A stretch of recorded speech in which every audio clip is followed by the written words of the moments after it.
नमस्कार, आप देख रहे हैं हम लोग। मैं हूं नगमा। 1 फरवरी को मोदी सरकार अपने दूसरे कार्यकाल का आखिरी पूर्ण बजट पेश करेगी। वित्त मंत्री निर्मला सीतारमण बजट पेश करेंगी। पिछले 2-3 साल कोरोना और युद्ध की वजह से, यानी कि यूक्रेन और रूस का जो युद्ध है जो जारी अब तक, उसकी वजह से कई अनिश्चितताएं दुनिया भर में नजर आई हैं और उसके बावजूद भारतीय इकोनॉमी जो है उसने दूसरी बड़ी अर्थव्यवस्थाओं से प्रदर्शन बेहतर ही किया है। लेकिन बढ़ती महंगाई से लोग परेशान हैं। सरकार की तरफ से टैक्स में छूट की हर कोई उम्मीद कर रहा है। कुछ दिन पहले वित्त मंत्री ने इशारा किया था कि उन्हें मिडिल क्लास की फिक्र समझ में आती है। मिडिल क्लास की हूं, इसीलिए थोड़ा लिबर्टी लेकर के बोलना चाहती हूं।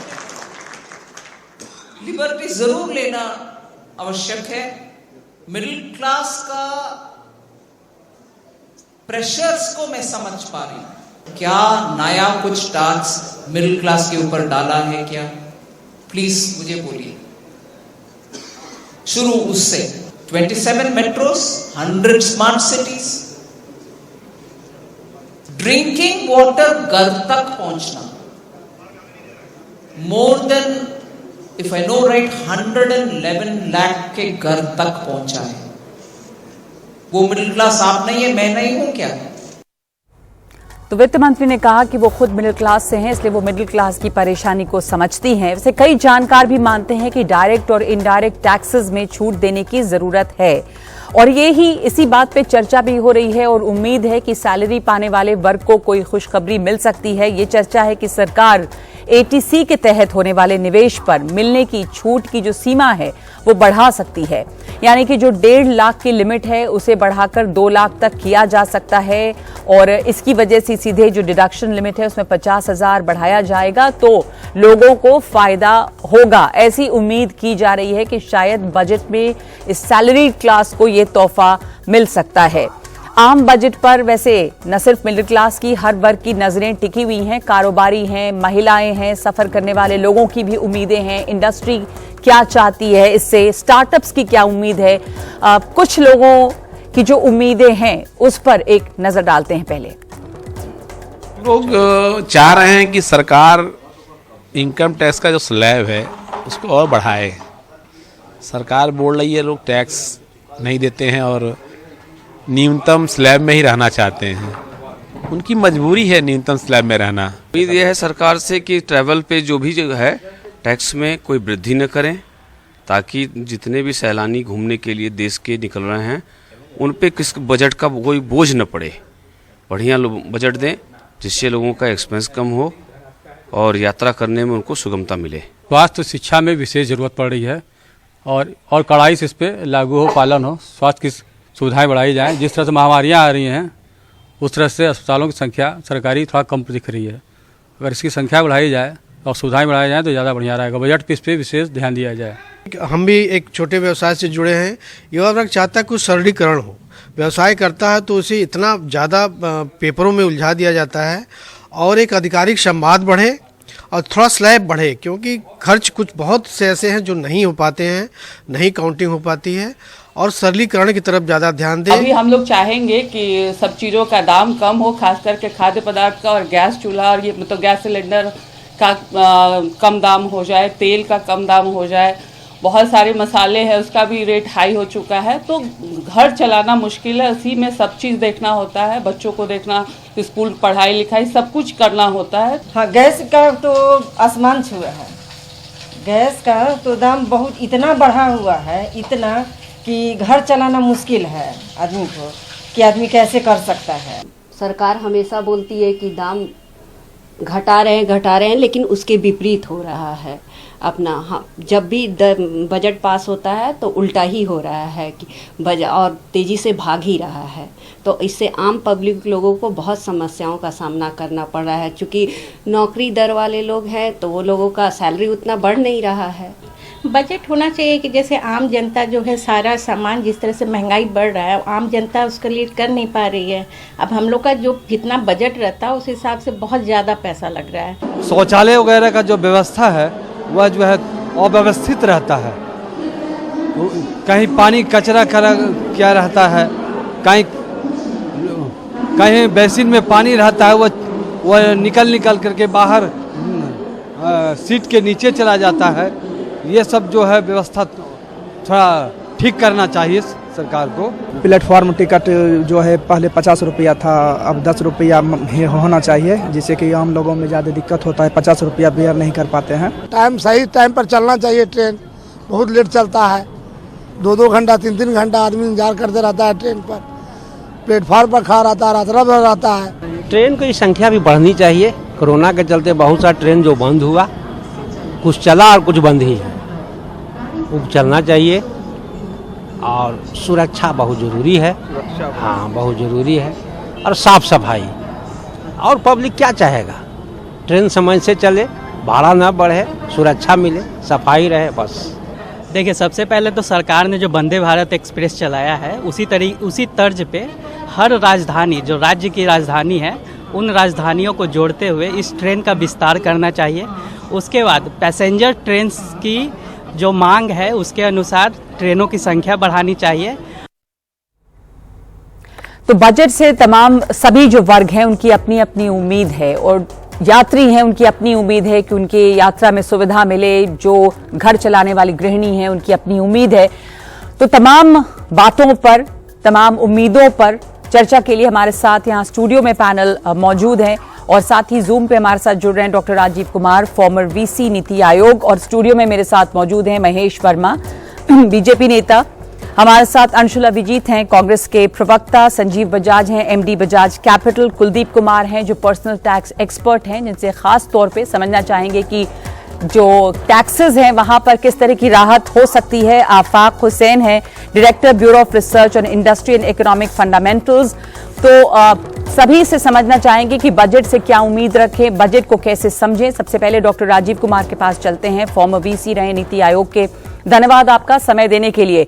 एक ऐसे वक्त में ये बजट आ रहा है जब दुनिया में अनिश्चितता है, और जगह जगह तमाम बड़ी कंपनियां, चाहे वो गूगल हो, चाहे वो जोमैटो हो, स्विगी हो, खबरें आती हैं ले ऑफ्स की, स्लो डाउन की खबरें आती हैं अमेरिका में, यूरोप में। और ऐसे में बहुत संभल कर चलने की जरूरत है। पड़ोस में देख रहे हैं हम कि अर्थव्यवस्था डावाडोल है, लेकिन लोगों को यह भी उम्मीद है कि जो महंगाई की मार उन पे पड़ी है वहां भी कुछ राहत मिले। राजीव कुमार जी, आपसे समझना चाहूंगी कि क्या यह संभव है इस बजट में?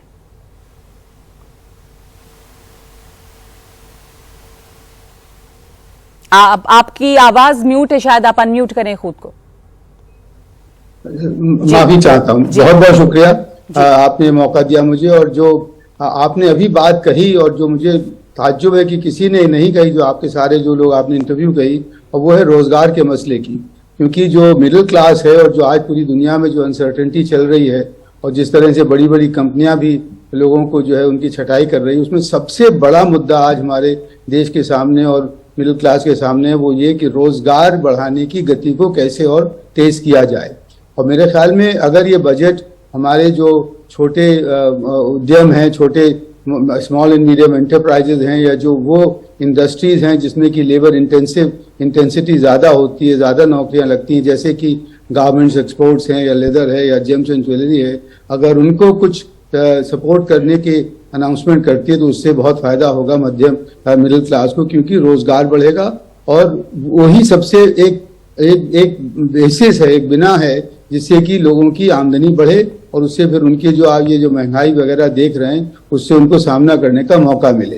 दूसरी चीज ये है कि जैसा कि एक साहब ने कहा था कि जब इंफ्रास्ट्रक्चर का डेवलपमेंट होता है कि रेलवेज अच्छी होती हैं, चलती हैं, जो सड़कें बनती हैं बहुत अच्छी तरह से, या बिजली में बढ़ोतरी होती है, तो ये जो कैपिटल इन्वेस्टमेंट है बजट में, जो पब्लिक एक्सपेंडिचर कर पाता है, उसको तेजी से अगर और बढ़ाया जाए तो उससे सहूलियत भी होती है, और साथ में उसका एक हम लोग कहते हैं बहुत बड़ा मल्टीप्लायर इफेक्ट होता है कि उससे जो है प्रोडक्टिविटी बढ़ती है, नौकरियां बढ़ती हैं, और उसमें जो हमारी जीडीपी ग्रोथ है उसमें भी तेजी आती है। तो वो दूसरी चीज है। इस पर अमूमन लोग जो हैं वो इस पर बात नहीं करते, नजर नहीं करते। आखिर दो बातें जो हमेशा रहती हैं करीब करीब, वो ये कि ये महंगाई कैसे कम हो। तो देखिए, महंगाई तो अब काबू में है, और वो रिजर्व बैंक ऑफ इंडिया ने उसमें काफी बखूबी काम किया है, और इसलिए महंगाई अब बढ़ नहीं रही है, इन्फ्लेशन रेट कम होता हुआ दिख रहा है। और दूसरी चीज जो है कि जो हमारी जो आय कर है, जो हमारा इनकम टैक्स है, उसके स्लैब बढ़ाने की बात है, वो मुझे लगता है कि सरकार जरूर उस पर नजर रखेगी, क्योंकि पिछले साल भी नहीं बढ़ाया गया था, और अगर उसको बढ़ाया जाए तो जो सबसे लोएस्ट लेवल पर हैं उनको इनकम टैक्स पेमेंट करने की उनको थोड़ा सा उनको फायदा होगा, और उससे उनका जो परचेजिंग पावर है बढ़ेगी, और उसको बढ़ने से हमारी आर्थिक गति भी बढ़ी, हमारी जीडीपी में भी उससे ग्रोथ आएगी, क्योंकि डिमांड बढ़ेगी और उससे इन्फ्लेशन का कोई डर हमें नहीं होगा। एक आखिरी चीज बस कहना चाहता हूं कि ये जो हम लोगों ने एक रेवड़ी कल्चर सा बना लिया था कि पॉपुलर हर चीज जो है वो फ्री मिलती जाए और हमें जो है वो मेरे ख्याल में अगर बजट ना करे तो बेहतर होगा। मुझे उम्मीद है कि वो ऐसा नहीं होगा। जी, शुक्रिया आपका अपने विचारों के लिए कि क्या होना चाहिए और क्या नहीं होना चाहिए। रोजगार की बात आपने की और साथ ही बताया कि जो रेवड़ी कल्चर है उससे बचना बहुत जरूरी है, क्योंकि लॉन्ग टर्म अगर आप देखें तो उसमें नुकसान ही होता है अर्थव्यवस्था का। धन्यवाद आपका। मेरे साथ जो यहाँ पैनल मौजूद है उनके पास आना चाहेंगे और समझना चाहेंगे सबसे पहले हम कर की बात कि अगर हम टैक्सेस की बात करें तो जो उम्मीद टैक्सेस को लेकर है, आप टैक्स एक्सपर्ट हैं तो मैं आपसे समझना चाहूंगी कि मिडिल क्लास को क्या इस बार ये उम्मीद करनी चाहिए। वित्त मंत्री ने तो कह दिया है कि आप मिडिल क्लास का दर्द वो समझ रही हैं, तो छूट मिलेगी कुछ टैक्सेस में। बुजुर्गों को भी उम्मीद है कि वहां भी टैक्स में कुछ राहत मिले, वो मतलब मुमकिन लगता है क्या ये? देखिए, ये उम्मीद है। अब सबसे बड़ा प्रश्न ये है कि आप मिडिल क्लास किसको कहेंगे। हाँ, मिडिल क्लास में कई हिस्से बढ़ गए हैं, क्योंकि सरकार की चिंता इसमें बड़ी है कि अभी भी सिर्फ जो टैक्स देने वाले लोग हैं वो सिर्फ 1.5 करोड़ के ही संख्या के लोग हैं। लेकिन जैसे महंगाई बढ़ी हुई है या लोगों की EMI बढ़ी है इंटरेस्ट रेट बढ़ने से, तो लोगों के हाथ में कुछ पैसा बढ़ाने की जरूरत है। चाहे पेट्रोल के दाम है, हर एक फैमिली पे उसका प्रेशर है। तो जो बेसिक एग्जम्पशन लिमिट है 2.5 लाख से वाली, जो पिछले कुछ सालों से बढ़ी नहीं है, एक तो उसको बढ़ाया जा सकता है। और अब दूसरा, अगर उसको बढ़ाया जाएगा तो कितना मतलब वो बड़ी खबर होगी लोगों के लिए, उससे एक बहुत बड़ा सेगमेंट है जिसको फायदा पहुंचेगा। मतलब किन लोगों को खुश होने की जरूरत है, उससे ये समझना चाहूंगी। देखिए, अभी तक क्या है कि जिसकी इनकम 5 लाख से ज्यादा है उनको कोई टैक्स देना नहीं पड़ता है। मेरे ख्याल से अब जो 2.5 लाख की एग्जम्पशन लिमिट है उसको 5 लाख कर देना चाहिए, ताकि हर सेगमेंट के लोगों को उसका फायदा मिले। और हमें ये नहीं भूलना चाहिए कि जो मैक्सिमम जो टैक्स रेट है अब वो 42.42% है। तो ये भी काफी बड़ी, मतलब कि उनको भी अगर हायर इनकम वालों को भी उसका फायदा मिलता है, तो मेरे ख्याल से कुछ पैसा सबके टैक्स करदाताओं के बीच में डालने की उसकी जरूरत है। और लेकिन हमें, आपको याद होगा 2 साल पहले जब सरकार नया टैक्स सिस्टम लेके आई थी कि आप सारी एग्जम्पशन छोड़ दीजिए और आप उस पर टैक्स कम रेट से पे कीजिए, तो लेकिन उसको कोई इतना पॉपुलर नहीं हुआ, क्योंकि उसमें जो 70 डिडक्शन थी, चाहे वो एफचार है, LTA है, ATC है, आपको कुछ भी नहीं मिलता। तो मेरे ख्याल से उस पर सरकार की नज़र है, क्योंकि अब हमें ये नहीं भूलना चाहिए कि अब टेक्नोलॉजी का बड़ा अच्छा यूज़ है। अब सरकार के सामने पूरा डाटा है कि कौन क्या टैक्स पे कर रहा है और किस सेगमेंट में टैक्स कैसे कलेक्ट हो रहा है। तो उसको देखते हुए मुझे लगता है कि उस नए वाले टैक्स का जो सिस्टम है उसको और अट्रैक्टिव बनाया जाएगा, जिससे लोगों के हाथ में पैसा बढ़े और उनकी थोड़ी जो मुश्किल हालात है उसको डील करने में आसानी होगी। जी, एक तो ये लिमिट की बात हुई है कि 2.5 लाख से 5 लाख कर दें आप एग्जेम्पशन की जो लिमिट है। दूसरे जो ATC के तहत जो डिडक्शंस की बात हम कर रहे हैं, वहां पे 1.5 लाख की जो लिमिट है उसको भी बढ़ा के वहां पे भी 50,000 से बढ़ सकता है। तो उससे आपको क्या लगता है कि फायदा, मतलब वो भी लोगों को राहत देगा? थोड़ा फायदा बहुत मल्टीफोल्ड होएगा। इंडिया को कहते हैं नेशन ऑफ सेवर्स। जी, हमें नेशन ऑफ सेवर्स को नेशन ऑफ इन्वेस्टर्स बनाना है। बिकॉज हमें अगर आत्मनिर्भर भारत बनाना है तो उसके लिए इन्वेस्टमेंट कहाँ से आएगी? हमें लॉन्ग टर्म इन्वेस्टमेंट्स को ग्रो करना है। हम चाहते हैं कि लोगों के पैसों से कंपनियां बढ़े, लोगों का लॉन्ग टर्म पैसा होए। तो उसके लिए जो ATC बहुत अच्छा होता था, जिसको काफी डाइल्यूट कर दिया, बिकॉज उसमें बैंक FD भी डाल दी, जो एक सिंपल शॉर्ट टर्म सेविंग है। पहले उसमें खाली लॉन्ग टर्म सेविंग्स होती थी। आप इंश्योरेंस में इन्वेस्ट कर रहे हो तो इंश्योरेंस क्या करती थी, कंपनियों में इन्वेस्ट करती थी, तो लॉन्ग टर्म सेविंग होती थी। म्यूचुअल फंड का भी 3 साल का लिमिट है, उसको भी बढ़ाना चाहिए कि लॉन्ग टर्म कैपिटल एक इंडस्ट्री को मिले। और जब ये लॉन्ग टर्म कैपिटल मिलेगा उससे ग्रोथ आएगी पूरे, तो उससे लोगों को एक इंडिविजुअल रिलीफ मिलेगा और इंडिया को एक नेशन ऑफ इन्वेस्टर बन रहा है। जैसे हम बोलते हैं ना आत्मनिर्भर भारत, हमें आत्मनिर्भर मिडिल क्लास भी बनाना है। देखिए, आज की डेट में अगर हमें we have not got hurt, तो ये मतलब नहीं है कि हमें दर्द नहीं होएगा। बिकॉज पूरी वर्ल्ड की इकोनॉमी अब स्लो डाउन हो रही है, लोगों की जॉब्स जा रही हैं, Indian IT industry slow down करेगी, तो उनके काफ़ी क्लाइंट्स बाहर हैं। तो इससे इफेक्ट आएगा हमारी इंडस्ट्री में। तो हमें कंजम्पशन बढ़ानी है, हमें इंडिया को स्ट्रॉन्गर करना है। कंजम्पशन बढ़ाने के लिए पर्सनल टैक्स भी कम करना पड़ेगा। आज की डेट में इंडिविजुअल इनकम टैक्स 47% है। उससे क्या हुआ, काफ़ी रिच इंडियंस इंडिया से मूव आउट कर गए। मेरे पास फिगर्स नहीं है, बट मेरे हिसाब से टैक्स कलेक्शन नहीं बढ़ेगी, बट काफी देर से डिमांड है कि इंडिविजुअल इनकम टैक्स को कैप करो। जैसे कॉर्पोरेट 25% पे है, तो इंडिविजुअल का क्यों नहीं 25% है?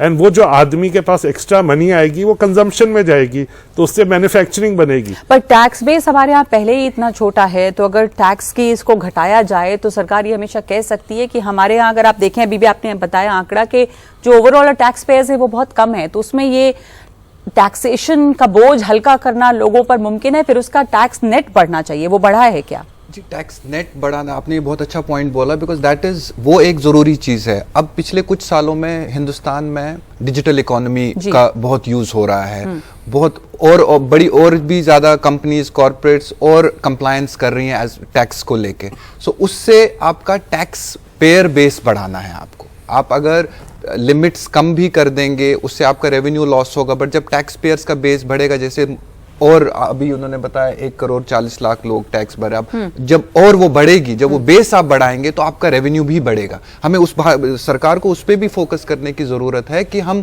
उस टैक्स पेयर बेस को कैसे बढ़ाएं। डिजिटल इकोनॉमी एक जो है, अब एवरीथिंग इज हैपनिंग बैंक्स के थ्रू हो रहा है, ऑनलाइन पेमेंट्स हो रही है, सो उस पर आप कंट्रोल कर सकते हैं। अब आप इंसान की जो हमारे नागरिक है उनकी जो हमारे पास वो एक उदाहरण के तौर पे आंकड़े हैं कि जो डिजिटल इकोनॉमी में हम काफी हद तक कोविड से अब तक शिफ्ट किए, और जो ये भी हमेशा सरकार की तरफ से बताया गया पॉइंट कि ब्लैक मनी आए ना आए, लेकिन उसके वजह से डिजिटल इकोनॉमी तो बहुत बढ़ी।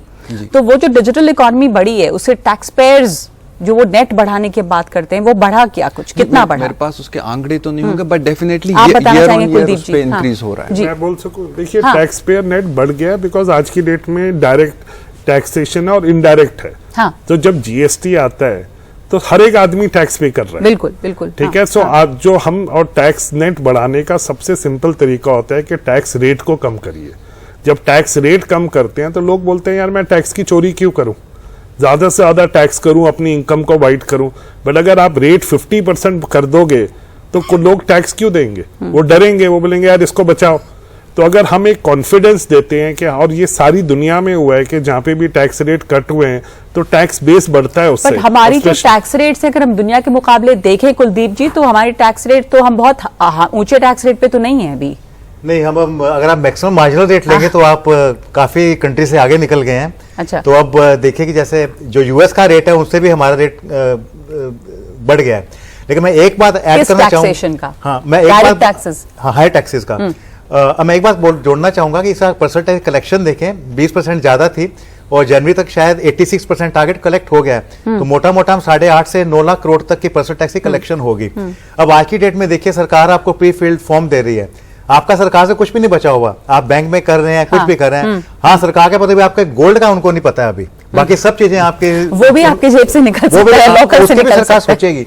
तो मेरे ख्याल से कि अब कंप्लायंस का लेवल बढ़ गया है। आप जीएसटी कलेक्शन देखिए तो मेरे ख्याल से आप एक ही मिडिल क्लास जो पॉकेट है आप उसको कितना और पेनिट्रेट करेंगे, वो थक जाएगी। तो एक मैं चीज समझना चाहती हूँ मिडिल क्लास और हम सबके लिए कि अगर ये जो एटीसी के तहत 1.5 लाख की एक लिमिट होती थी सेविंग की, अगर उसको बढ़ा के 2 लाख किया, तो अगर हम उदाहरण के साथ समझें कि मिसाल के तौर पे अगर किसी का सालाना इनकम जो है वो 10 लाख रुपए है, तो पहले उसका टैक्सेबल इनकम से 7-7.5 लाख ऐसे कुछ होता होगा, तो अब उसमें कितना फर्क पड़ जाएगा?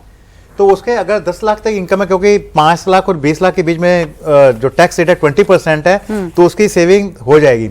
लेकिन आप ये देखिए कि एटीसी में इंक्लूडेड क्या है, आपके हाउसिंग का लोन लिया हुआ है, उसका प्रिंसिपल उसमें आ जाता है, बच्चों की ट्यूशन फी उसमें आ जाती है, सारी सेविंग्स जो आपकी हैं, जो आप एटीसी की डिडक्शन तो आपको वैसे ही मिल जाती है, आपको कुछ करने की जरूरत नहीं। जैसे इन्होंने अभी बताया कि उसको बढ़ाने की जरूरत है, लेकिन हमें एक चीज समझनी पड़ेगी। जैसे अभी हमारा बड़ा यंग कंट्री है, हमारे सामने जो यंग वर्किंग क्लास है, उनकी सोशल सिक्योरिटी का क्या हो रहा है? 2 साल पहले सरकार ने आपका जो प्रोविडेंट फंड में कंट्रीब्यूशन जाता है उसके ऊपर टैक्स लगा दिया। 2.5 लाख से ज्यादा अगर आप पीएफ में जोड़ रहे हैं उसके इंटरेस्ट भी आपने टैक्स लगा दिया। बिल्कुल बिल्कुल। तो महेश जी, अब इसके बीच में आपको मैं बुलाना चाहूंगी इसलिए क्योंकि कहा जा रहा है कि टैक्सेशन तो इतना ज्यादा बढ़ गया है ना, तो सोशल सिक्योरिटी, लोग तो टैक्स देकर कमाते टैक्स देने के लिए ही हैं, जो यंगर जनरेशन है कहाँ उनकी सिक्योरिटी है, तो ऐसे में क्या उम्मीद की जाए? देखिए नगमा जी, मैं समझता हूं कि संवेदनशील सरकार है केंद्र में, और जिस प्रकार से वित्त मंत्री जी ने बात कही कि जो मिडिल क्लास है उसका खासा ख्याल रखा जाएगा इस बजट में, तो ये तो मुतमईन रही है इस बात को लेकर। जैसे शुरू में ही हुआ ना कि मिडिल क्लास तो बहुत है, मिडिल क्लास तो अब अपर मिडिल लोअर कई जगह बढ़ गया है, किसका ख्याल रखा जाएगा? जो 4-5 चीजें हैं जो लोगों के मन में कहीं ना कहीं वो शंकाएं आती हैं, या हम और आप जो आप ये बड़ा सामयिक मुद्दा आपने उठाया, क्योंकि 2 दिन 3 दिन के बाद जो है बजट पेश होगा, और बजट से पहले वो मिडिल सेगमेंट जो है उसकी कहीं ना कहीं ये चिंता रहेगी कि इस बार सरकार क्या दे रही है, और उसमें मैं समझता हूं कि जिन चीजों को लेकर चिंता व्यक्त की जाती है उसमें सबसे पहले तो ये होता है कि भाई हमें कोई छूट मिलनी चाहिए।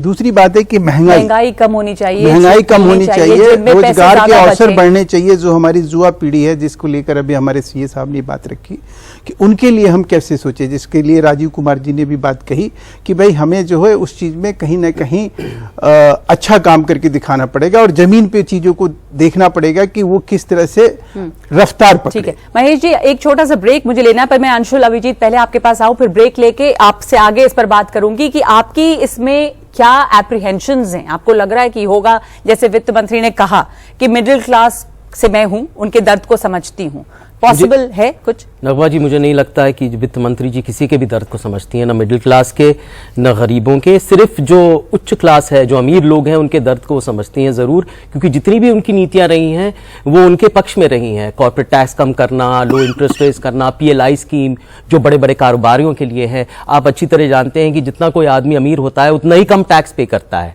तो यहाँ पर सबसे ज्यादा जो चुनौती है वो रोजगार की चुनौती है, वो बिल्कुल उभर के आई। महेश जी भी ने उस बात की कही, जो रोजगार की चुनौती है, रोजगार दर हमारा 8% से ज्यादा हो चुका है, और वो तो महामारी से पहले भी था। तो ये आज की समस्या नहीं है, ये वैश्विक मंदी की वजह से नहीं है या महामारी की वजह से नहीं है, वो इसलिए क्योंकि सरकार की जो आर्थिक नीतियां थी वो गलत थी। उन्होंने कभी तवज्जो नहीं दिया मैन्युफैक्चरिंग पे, वहां पर startup India, make in India, और फिर नोटबंदी और GST की वजह से यहां पर बेरोजगारी व्यापक हो चुकी है। और बेरोजगारी, और ये आपने ठीक कहा कि ये जो मध्यम श्रेणी का जो वर्ग है, एक मुख्तलिफ वर्ग है, उसमें उच्च है, मध्यम है और निम्न मध्यम श्रेणी है। जो लोअर मिडिल क्लास है उसकी तादाद सबसे ज्यादा है, और वहां पर बेरोजगारी सबसे ज्यादा है।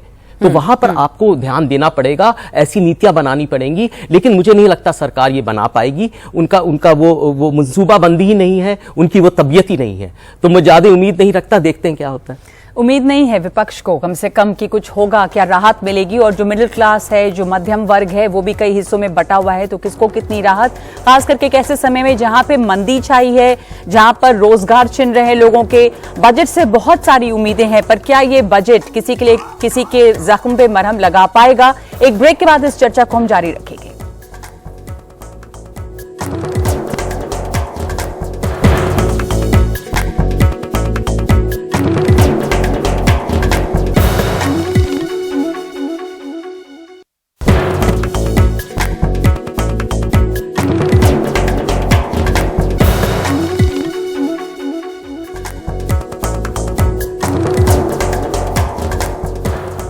तो बजट, आम बजट जल्द ही पेश होने वाला है, और इस बार मिडिल क्लास को हर बार की तरह बहुत सारी उम्मीद है कि उनके टैक्स में कुछ छूट मिलेगी, लेकिन हर बार बजट में जो घोषणाएं होती हैं उसके बाद उसका इम्प्लीमेंटेशन क्या होता है? अंशुल अभिजीत, कोई खास बात जो पिछले बजट में आपने नोट की हो और इस बार आप वो सवाल पूछना चाहते हो कि उसका हुआ क्या? नहीं, हम ये कहना चाहेंगे कि सरकार ये कहती है कि रोजगार बढ़ाने का एक तरीका है, इंफ्रास्ट्रक्चर, रेलवे जो भी हो, कि आप कैपिटल एक्सपेंडिचर बढ़ा दीजिए। तो सरकार ने किया, पिछली बार 7.5 लाख करोड़ कर दिया, इस बार भी उम्मीद है कि और बढ़ा दें। लेकिन आखिर वो 7.5 लाख करोड़ गए किधर? और अगर गए, अगर इंप्लीमेंटेशन हुआ, उसका एग्जीक्यूशन हुआ, वो काम मुकम्मल हुआ, तो फिर वहां पर रोजगार हुआ क्यों नहीं? तो इसके दो ही जवाब हैं। एक तो या तो सरकार ने सिर्फ बयानबाजी की और लगाया नहीं वो पैसा, या फिर ऐसी जगह लगाया, बड़े बड़े रोड्स में लगाया, इंफ्रास्ट्रक्चर में लगाया, रेलवेज में लगाया, जहां पर नौकरियों का सृजन नहीं हुआ।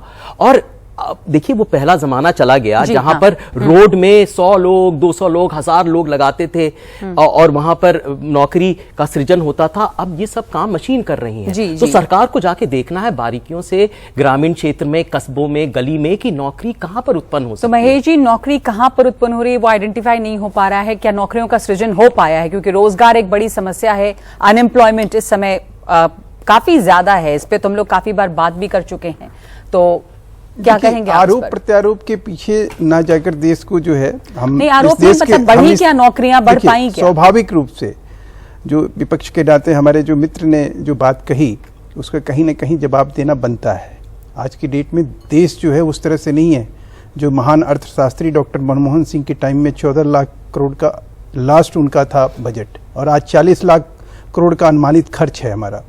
6% पे हमने महंगाई दर को कहीं रोका हुआ है। विश्व में 30% से ऊपर भी उछाल लेके और कई देशों में जो है अराजक स्थिति बनी हुई है। आज यूक्रेन का कहीं युद्ध है, आज कोरोना से निकला हुआ हमारा देश है, हम उस रिसेशन से बाहर निकले हैं, और उसके बावजूद भी आज देख लीजिए इतना विशाल फॉरेक्स आज तक कभी हुआ है। इन्वेस्टमेंट का जो एक माहौल है। तीसरी जो सबसे इंपॉर्टेंट बात, रोजगार, आप कह रहे हैं कि रोजगार नहीं बढ़ा है, तो 35% इजाफा जो है ईएसआई और पीएफ में कैसे हो गया? 43% पीएफ में हुआ, ईएसआई में 35% हुआ। तो इसका अगर कहीं मूल्यांकन आप करेंगे, कहीं इस पर कहीं सोचेंगे, तो ये देश सामर्थ्यवान हुआ है। देश को बदनाम करने से विपक्ष के मित्रों को कुछ नहीं मिल रहा है। ठीक है, देश को बदनाम नहीं करेंगे, पर अगर हम रियलिस्टिक, महेश जी समय चुके काम है, अगर रियलिस्टिक आप बोलना चाहेंगे तो बताइए कि क्या आपको लगता है कि देश जो है वो और ज्यादा सामर्थ्यवान, जैसा इन्होंने कहा, बहुत ज्यादा केपेबल हुआ है क्या? इन्वेस्टमेंट का माहौल बढ़ा है क्या? देखिए, पॉलिसीज आई हैं, प्रोग्राम्स आए हैं गवर्नमेंट की तरफ से। जैसे पिछले बजट में पीएम गति शक्ति का अनाउंसमेंट हुआ, 1 लाख करोड़ का बताया गया उसमें। लेकिन अब ये भी है कि उसके इम्प्लीमेंटेशन का क्या हुआ, क्या वो इम्प्लीमेंट हुआ, ये सरकार को देखना जरूरी है। कुछ कुछ प्रोजेक्ट्स हुए हैं, हमें भी पता, हम देखते हैं प्रोजेक्ट्स हुए हैं, क्योंकि ये प्रोग्राम हमारे लिए बहुत जरूरी है। इनसे, जैसे डॉक्टर कुमार ने भी बताया, ये इंफ्रास्ट्रक्चर डेवलपमेंट इज बहुत क्रिटिकल है एम्प्लॉयमेंट के लिए। जब ये होगा, एम्प्लॉयमेंट बढ़ेगी, एंड पीएम गति शक्ति हमारे लॉजिस्टिक्स कॉस्ट को कम करेगी। आज की डेट में अगर हमारे जो देश में लॉजिस्टिक्स कॉस्ट सबसे बड़ी है, 15% के करीब है, जबकि बाहर के देशों में 7%, 8%। उस वजह से हमारी मैन्युफैक्चरिंग सेक्टर भी कम्पिटिटिव नहीं हो पा रही है। उससे ओवरऑल मैन्युफैक्चरिंग पे भी इम्पैक्ट पड़ेगा। लेकिन उससे पहले हमें देखना, ये जो भी हम प्रोग्राम लॉन्च कर रहे हैं उनकी इम्प्लीमेंटेशन का क्या हो रहा है। एक उदाहरण के तौर पे मैंने आपको पीएम गति शक्ति के बारे में बताया। उसके अलावा एक और पॉइंट बताना चाहूंगा, मिडिल क्लास को आप के प्रश्न के बारे में। हमारे यहाँ कुछ साल पहले एक स्पेशल डिडक्शन मिलता था महिलाओं को जी। उस पे हमें दोबारा गौर करना चाहिए। क्या हम उसको दोबारा लागू कर सकते हैं, क्योंकि इवेंचुअली वो एक हाउस होल्ड की इनकम में इजाफा और खास करके जैसा आप में से किसी ने भी पॉइंट आउट किया था कि कोविड के दौरान बहुत ऐसे भी केसेस हुए हैं जहां पर सिंगल मदर जो है वो सिंगल पेरेंट की तरह हो गई हैं, और उनके लिए भी एक बड़ी समस्या है। तो वहां पे भी लोगों को उम्मीद है, पर मैन्युफैक्चरिंग में आपने कहा कि हमें ज्यादा ध्यान देना पड़ेगा, गवर्नमेंट की तरफ से स्पेंडिंग ज्यादा हो, तब जाकर वहां पे जनरेट हो सकती है एम्प्लॉयमेंट, रोजगार। एक ब्रेक के बाद लौटती हूं इस चर्चा पे।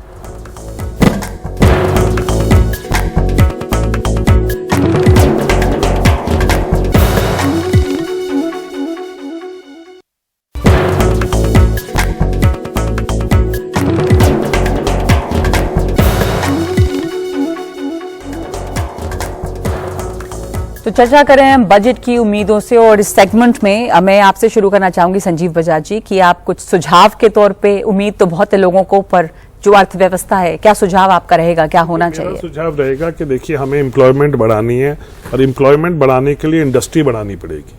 हमें देखना है जो हम पैसा खर्च रहे हैं उस पैसे से ज़्यादा इंडस्ट्री लगे, स्मॉल इंडस्ट्री लगे।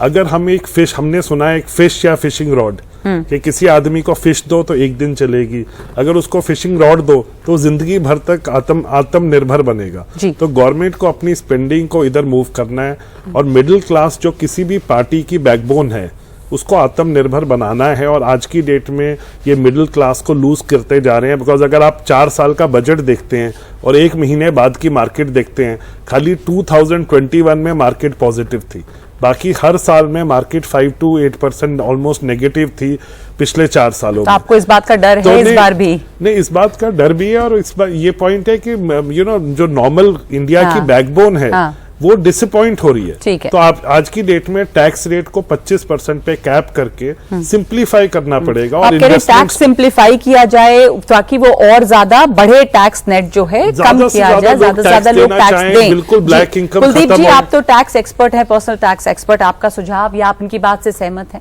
नहीं, बिल्कुल ठीक है। मेरे ख्याल से सरकार ने गरीबों का बड़ा अच्छा ध्यान रखा है, उनको चाहे अनाज दिया है, चाहे किसानों को पैसा जा रहा है। मेरे ख्याल से इस साल सरकार को जो लोग टैक्स पे करते हैं उनको पॉजिटिव इनकरेज करना चाहिए। अब सर्टिफिकेट उनको तो मिलता ही है, आप टैक्स पे करते हैं, उनके लिए जैसे कोई जो टैक्स पे करे उनके लिए वॉलंटरी कंप्लायंस और कैसे बड़े लोग आगे बढ़ के टैक्स पे करें, जैसे उनको कोई रिकॉग्निशन दी जाए, उनके लिए कोई पेंशन स्कीम के बारे में सोचा जाए ताकि आप अपने भविष्य को सुरक्षित रख सके।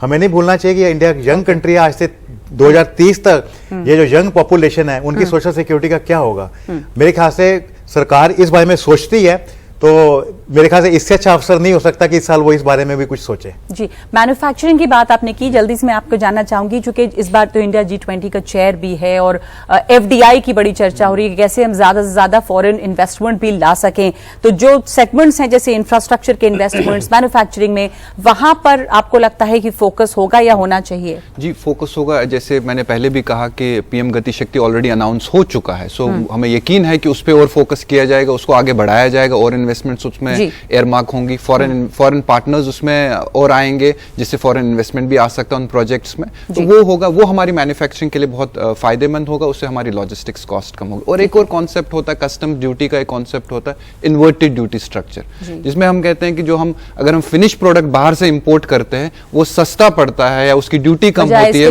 रॉ मटेरियल या उसको मैं यहाँ सो आपकी मैन्युफैक्चरिंग कभी आगे बढ़ नहीं पाती है। सो इन कुछ चीजों पे हमें फोकस करने की। अंशुल जी, आपका सुझाव क्या? जो असंगठित क्षेत्र है उस पर आपको तवज्जो देना चाहिए क्योंकि जो निम्न मध्यम वर्ग है वो सबसे ज्यादा वहां से जुड़ा हुआ है। तो अगर आप चाहते हैं कि वो विकसित हो, वो आगे बढ़े, तो यहाँ पर देना चाहिए और आपको महंगाई कम करनी चाहिए।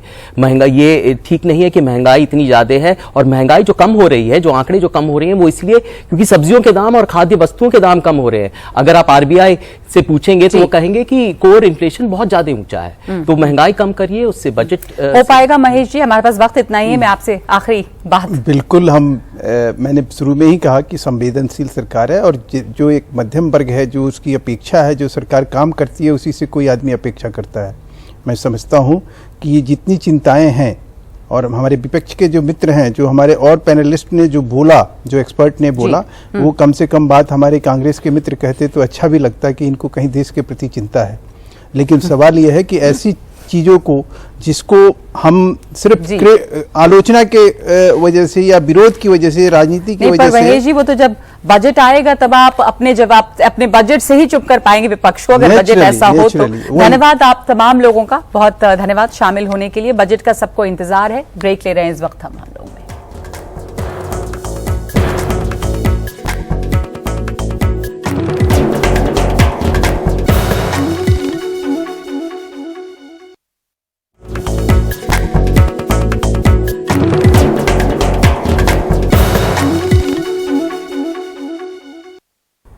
तो 1 फरवरी को निर्मला सीतारमण वित्त मंत्री बजट पेश करेंगी और ये मोदी सरकार के दूसरे कार्यकाल का आखिरी पूर्ण बजट होगा। पिछले 2-3 सालों में कोरोना की वजह से अनिश्चितताएं तो रही ही हैं, इसके अलावा यूक्रेन और रशिया के युद्ध की वजह से भी दुनिया भर में मंदी भी देखी जा रही है। ऐसे में यहाँ भारत में रोजगार को लेकर चिंताएं हैं, टैक्सेस को लेकर चिंताएं हैं। मिडिल क्लास की उम्मीद है कि उनके ऊपर टैक्स का बोझ कुछ कम होगा ताकि उनके जेब में कुछ पैसे बचे, और ऐसी कुछ उम्मीद वित्त मंत्री ने जताई भी है कि मिडिल क्लास को वो कुछ राहत दे सकती हैं। तो ये तमाम उम्मीदें जो हैं वो बनी हुई हैं। तो देखना है कि इस बार जो बजट आता है वो उम्मीदों पर कितना खरा उतर पाएगा। आज के लिए इतना ही।